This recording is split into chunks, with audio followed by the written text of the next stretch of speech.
Hello everyone! Ano kaya ito? Sino nakatikim na nito? Gooseberry daw to, pero I'm not sure kung pwede siyang kainin.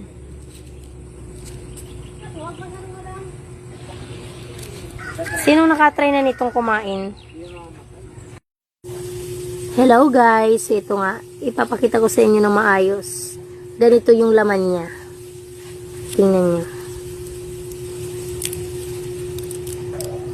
Yan. Ang cute ng nasa loob, oh. Tingnan mo. Ang cute ng lagayan niya.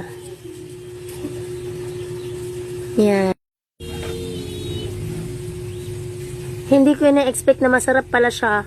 Lasang sweet tomato.